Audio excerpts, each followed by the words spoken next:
Is this a half hour?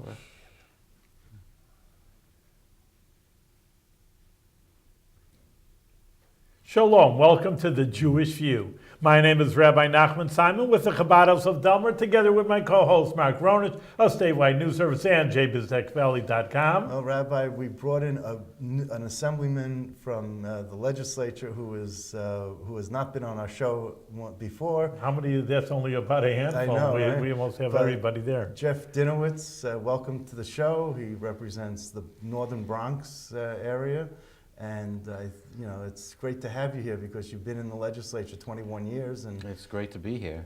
so welcome to the Jewish View. So tell me, what made you want to run for the assembly way back in '94?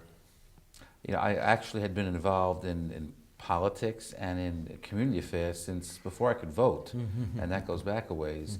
I never got involved with all that with the intention of running for political office, but sometime in the 80s, I was actually elected as a Democratic district leader, and then I started getting interested in possibly running for office. But in the Bronx, these offices don't turn over all that often, so it was sort of like, maybe I'll run one day, but then suddenly Bob Abrams was the Attorney General, and he resigned, and my predecessor, Oliver Coppell, was appointed. So the assembly seat opened up, and I decided to run. A lot of people thought I should run, but most importantly, I thought I should run, and I'm glad I did. Thought you should run because Yes, usually she it's a did. so decision. It was a family decision, and it was a difficult decision because my children were young at the time. They were 11 and 8, and so it was sort of a debate in my own mind. If I run, I'll be away a few nights a week, but I did, and I'm glad I did, and I think my kids and my wife are glad I did as well. Well, it's not like you have you had Skype back then or some way of keeping in touch visually with your family. I know Phil Goldfeder has a young family, and he's on Skype all the time, kissing his kids goodnight. Right. We didn't have that. We had telephones, though. The neighborhoods Real have telephones. That's right. The neighborhoods have probably changed, and I mean, I'm not from that area, but the Bronx was, I know my uncle and aunt always were Mashula Parkway. But is it changed the demographics? I mean, in 25 years, and Well, what the Bronx are? changes all the time. It's changed over the past 25 years, but it changed before then as well. The Bronx, like much of New York City, has gone through a series of changes. There are different waves of new people who come in, and that's happened to the Bronx. The Bronx, many years ago, there was, I guess, largely Irish. Then the Jewish population was the largest. Now the largest overall group is Latinos, which includes, Puerto Ricans, Dominicans, Mexicans, and a lot of different people. So the Bronx has changed. My district is different now than it was then, but that's the way of New York City. People come, people move to the suburbs, people go elsewhere, other people come in, and that's fine. You mentioned that the seats in the Bronx, the assembly seats, don't turn over very much. Well, Now, some don't. Well, the joke I was going to make is they're turning over more recently because of convictions or resignations. We've had two bad guys. I'll just leave it at that. Whose seats turned over in the past couple of years in the assembly. But my assembly seat, I've held it for 21 years. Yeah. My predecessor held it for close to 24 years. Right. So between the two of us, that's almost 45 years. Yeah. But was Gabriella Rosa from Bronx or Manhattan? She was from northern Manhattan. Northern, so right on the border there. Okay. So I just, so there were only two. Oh, okay. And then I wouldn't say only two. Two is way more than enough, right? And now you're, like you were saying, you're here 21 years. I mean, are you going to stay much longer? You're young still. You're, what, 60 or something? 60. Yeah. I don't know how long I'll stay. First of all, it's you're totally 80. up to the voters. Well, I don't think I'll be here when I'm 80, one way or another. That's not something I would expect. But assuming the voters want me, I have no intention of leaving anytime soon.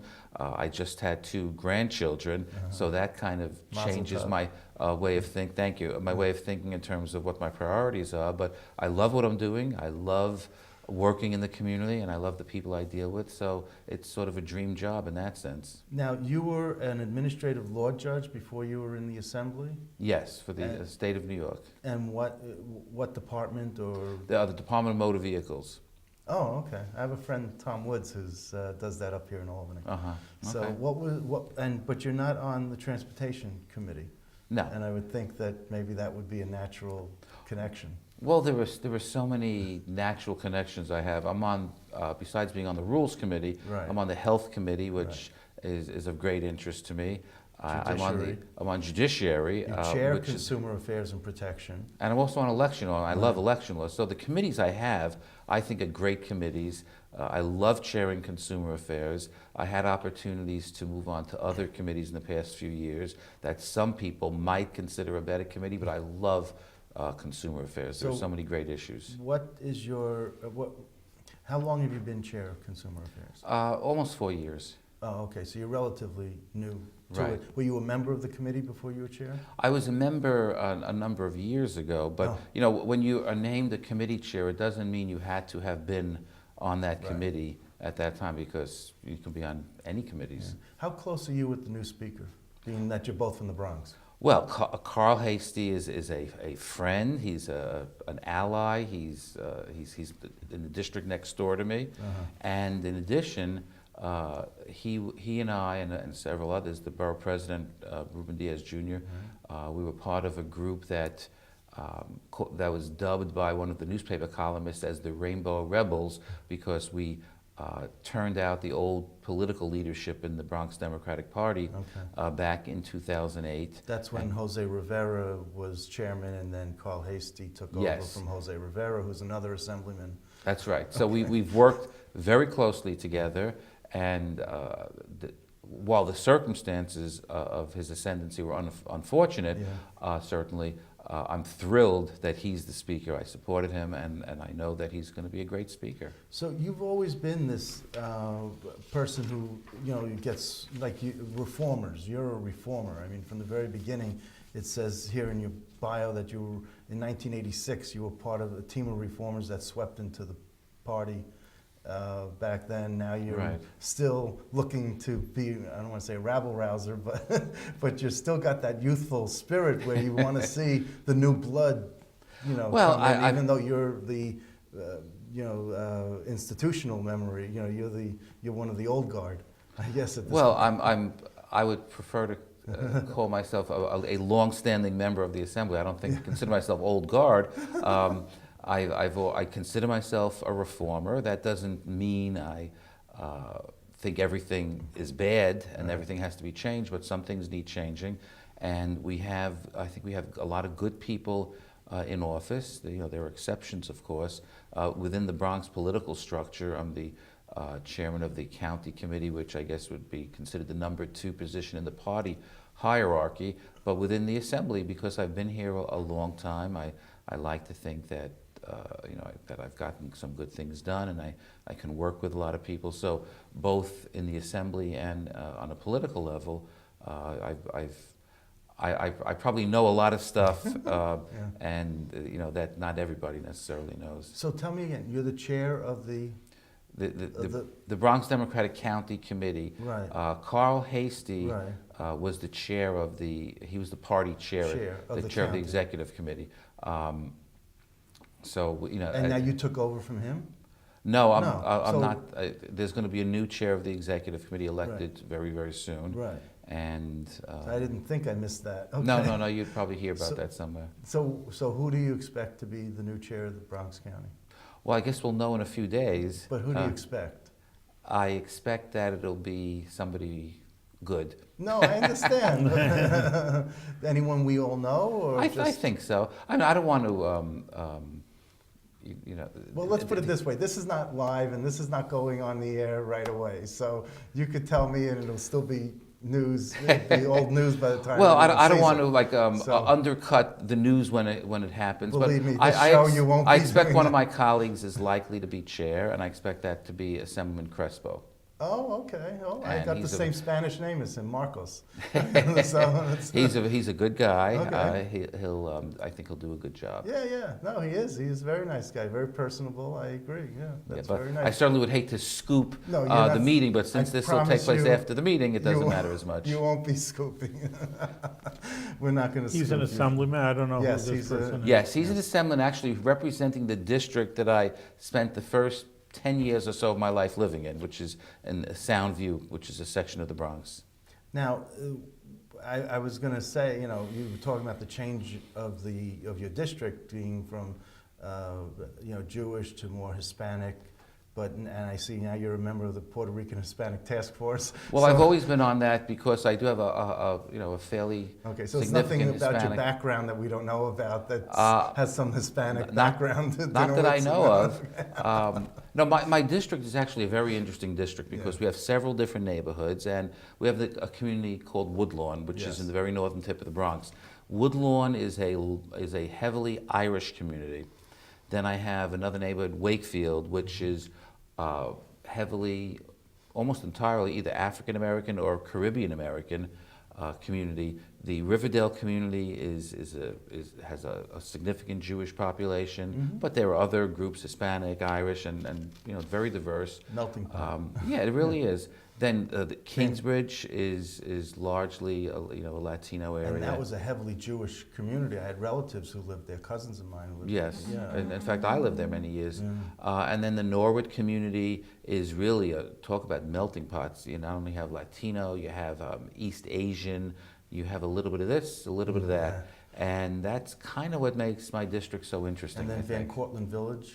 Van Cortlandt Village used to be mostly Jewish, now largely Latino, but a significant Jewish population, and others, of course, as well. Is it difficult, maybe, because every community really has its specific issue. Obviously there's general issues, to keep, like over there juggling everybody, you got to keep the Latinos happy and the African Americans happy and the Jews happy. There's legislation for, I don't know what the issues would be. I know with the Jewish people, you say, well, I go to Israel and I support Jewish people. But I think most people are, there are specific, ethnic concerns, I guess, that some people have, but most people care about the same issues. Regardless of what their religion or ethnic or race or whatever, they care that we have good schools, they care that we have safe streets, they care that we have good housing, and so on. And in my district, these distinct neighborhoods that I mentioned, they're all different than each other. Some are better off economically than others. Certainly Riverdale has a higher average income than the other neighborhoods in my district, but it's still largely a middle-class community, but people really care about the same things. One thing which always bothers me is when somebody from one neighborhood says, oh, that other neighborhood is getting more than we are, and it really gets me angry. And the truth is, nobody thinks they're getting enough. Everybody thinks somebody else is getting more, and the truth is, every community needs more than what they're getting right now. But so regardless of people's ethnic backgrounds, people really do care about mostly the same issues. Did you come in this? No. Well, in 1984, thereabouts, Shelley Silver took me on a tour of his district, and I noticed also that his staff, because his district is a melting pot, a lot like yours, and I noticed that he had an Asian staff member going to Asian events with him, an African American staff member going to African American events with him.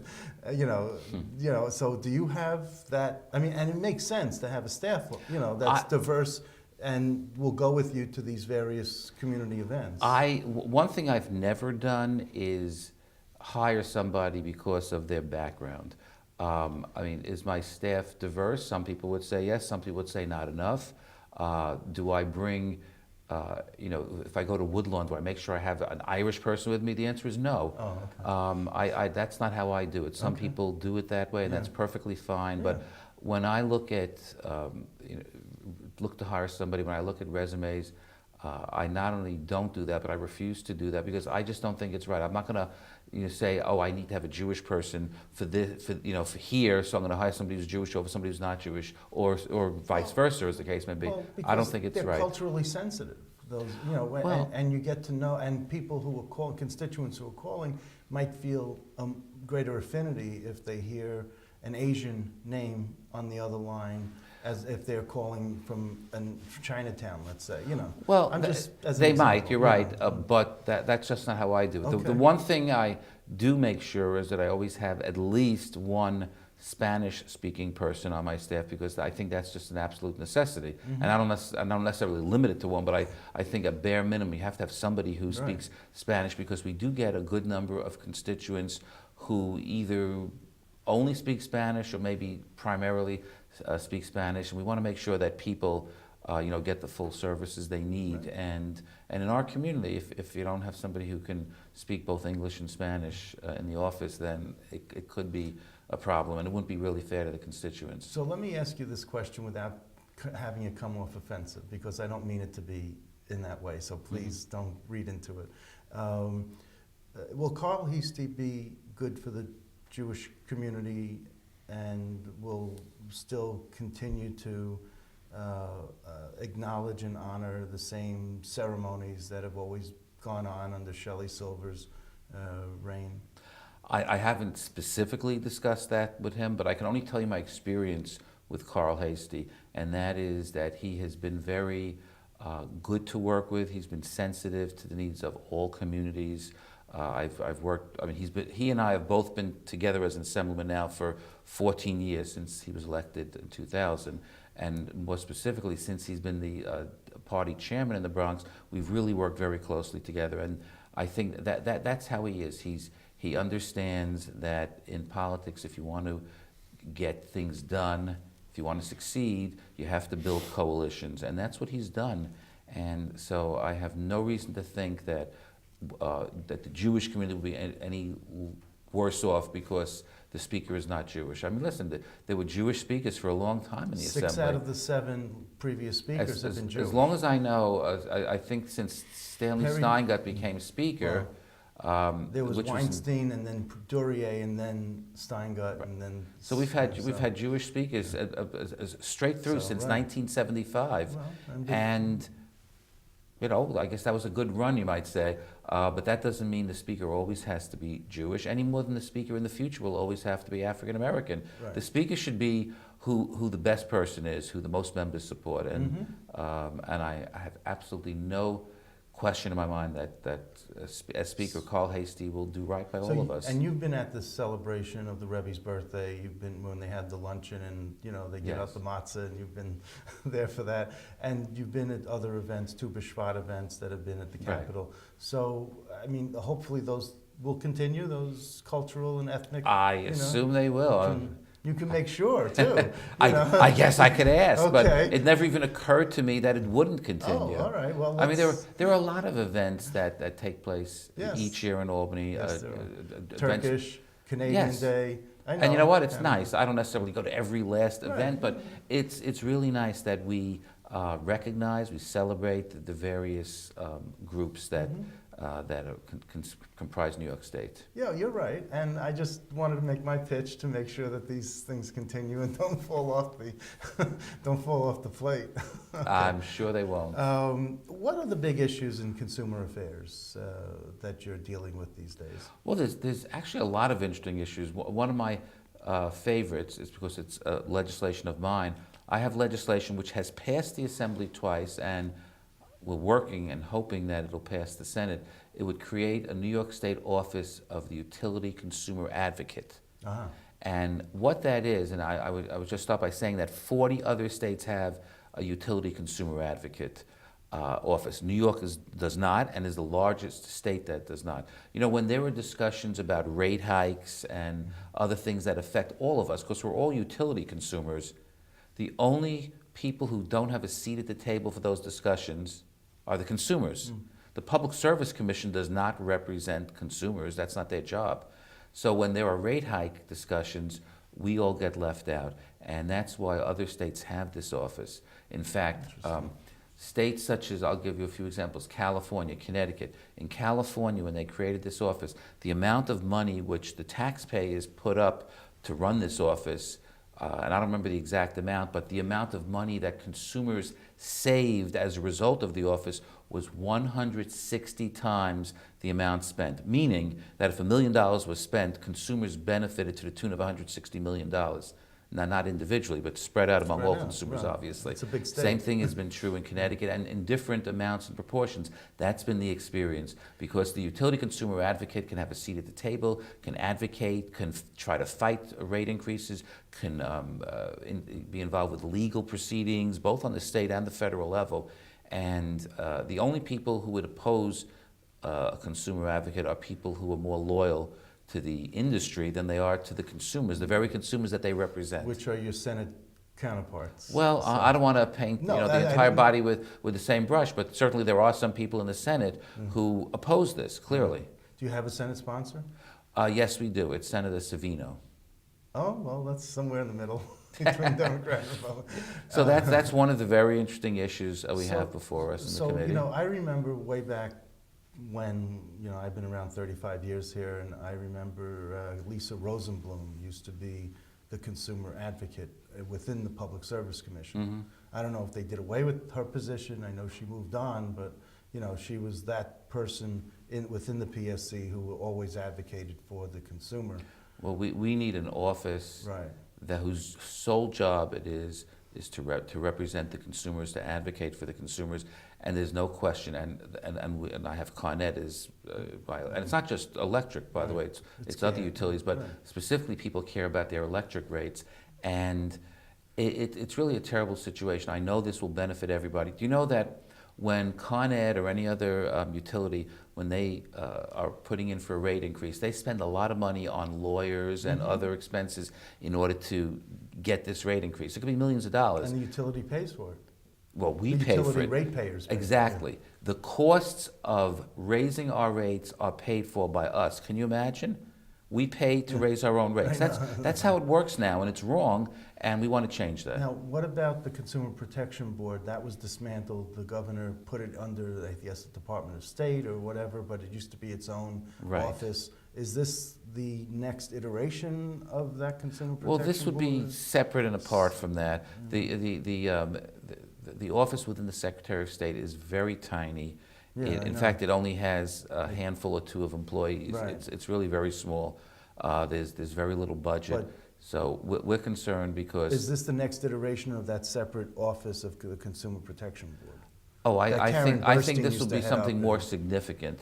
I think that it's going to cost some money, but we're not talking about a return, a one-on-one return. We're talking about 100-to-1 return, something like that. Sure. And to me, it's an incredible opportunity for us. And we have other great or interesting bills. We have a very interesting bill that's going to be on our agenda in the next meeting, which is this week. It deals with labeling of genetically modified organisms, GMOs it's called. A lot of food has GMOs in it, and some people think it's harmful, others don't think it's harmful, others don't know. But what the bill does, and this is not my bill, it's Assemblymember Rosenthal's bill, it would just mandate labeling. And naturally, the food industry is strongly opposed to it. Well, I had Mike Rosen on as a guest here. Right, yeah, he's opposed to it. Well, he's in between. Well, he says he has not come out in opposition. Well, they and don't. if They you don't know like differently, it. then that's. Well, they. I don't know that they put out something in writing opposed to it. I think what some people who oppose it say is it should be done on a federal level. That's right. And that's a very good argument, except nothing good gets done these days on the federal level, especially given who controls Congress. So that type of stuff won't happen. Well, I anytime wanted soon. to tell you that I wish I had brought some of the samples in, but when I was at Kosher Fest, which is a big trade show for the kosher food industry, a lot of the products were labeled GMO, no GMO. Right. They all had the. So the there are a GMO lot with the of slash. people doing it anyway, a lot of manufacturers. Yes. You know what kind of percentages are doing it? Probably not that many, but some are doing it voluntarily because I think they understand that a lot of consumers want this information. I'm not saying I'm against GMOs because I'm not. I just don't know if there's any reason to be against them. But I'm a believer in labeling. I have legislation right now also before my committee, and we're going to hold a public hearing on it soon, that would require the labeling of certain products that contain a lot of sugar. We're talking about drinks, like soda or other types of drinks that contain a lot of added sugar. Right. Because I think we all know that the type 2 diabetes is exploding. It's gone up like exponentially, and obesity has gone up dramatically in recent years.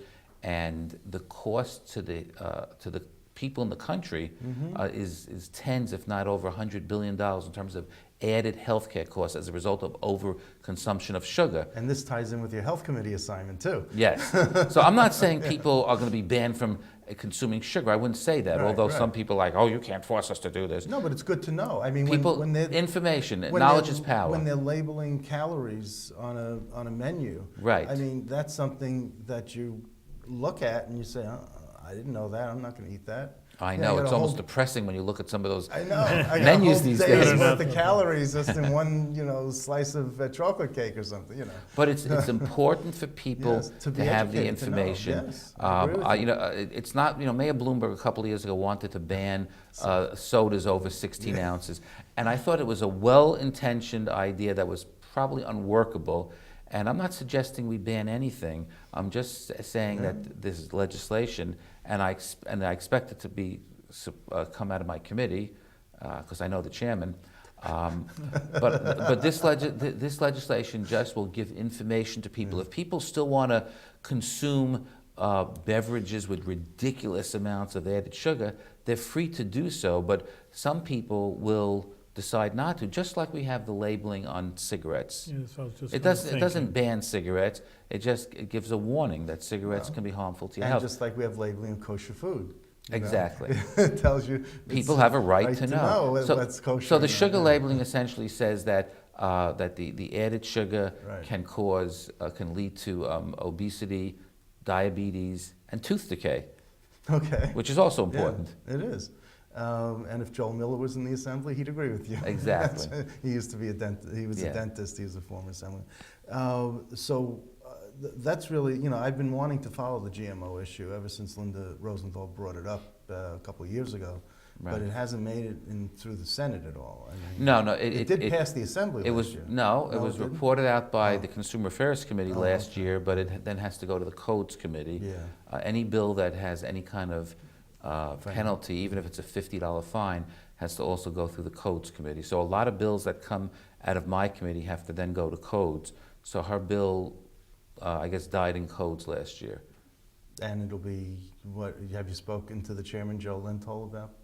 Well, I think that's up to the sponsor of the bill to do. That's up to the sponsor, okay. Yeah. You co-sponsor on it? Are you Yes. You're a co-sponsor? Yes, I am. Okay, well, what would you like the audience to know about you in the last few minutes that we have, about your Jewish upbringing or your involvement with the Jewish community in the Bronx? I grew up in the Bronx. I've lived in the Bronx all my life. My parents grew up in the Bronx. My children grew up in the Bronx. We've been certainly active in our local shul. I'm a member of Riverdale Temple. I've been on the board. My wife's been on the board. My son, who also lives in the neighborhood, he's in the conservative synagogue, and he's very involved. In fact, my son... And the Riverdale Temple is? Riverdale Temple's Reform, conservative, it's a CSAI, Conservative Synagogue out of Israel of Riverdale, conservative. Okay. My son, by the way, is also part of a Jewish a cappella group called 613, SIX13. Look at them on YouTube.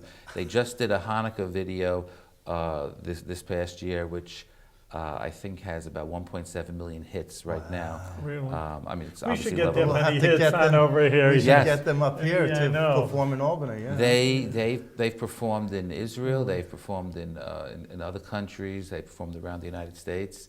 And this is not what he does professionally. This is what he does. Volunteer, for fun. Yeah. Yeah. And there's Orthodox shuls in Riverdale too. Oh right? yes, we have several. And in fact, you have Avi Weiss. Avi Weiss, the Hebrew Institute of Riverdale is right across the street from where I live. The other big Orthodox, modern Orthodox, is the Riverdale Jewish Center, which is literally right across from my building. and then we have a number of smaller shuls as well. When I was saying Kaddish for my father, I went to the Avi Weiss synagogue to say Kaddish one time. So I didn't know I was so close to you. I would have come over and visited. Yeah, no, out my window I could see it across the street. I mean, he's terrific. Do you ever go over there and just? I go over there for when they have certain events. For example, they have a wonderful event every year on Martin Luther King Day. Oh, okay. And they bring in the choir from the Green Pastures Baptist Church, which, as it happens, is in the building that used to be the shul that both of my brothers were bar mitzvahed in when they were young in the Soundview section. But they do a lot of nice things. They really do a lot of outreach to the community. So we really have a diverse Jewish community. Were you brought up Orthodox? Or? No. No, you were brought up Reform? I was brought up Jewish. I was bar mitzvahed. I guess that I was brought up Jewish. Yeah. Okay. I didn't know if you were bar mitzvahed in a Reform shul, Orthodox shul. I was actually bar mitzvahed in an Orthodox shul. Okay. I'm just curious. The Kingsbridge Heights Jewish Center, Rabbi Israel Miller. Isn't that amazing what we remember from way back when? I remember everything. So I anyway, think we're out of time, but it was very enlightening. We're glad to have you on after so many years. At least you came on the Jewish View, and we wish you good success. Come back again with a good report of all the good work you're doing and doing good with good health. And Okay, much well, success. thank you. It was great to be here, and I Thank you. would love to come back again at Thank some you. point.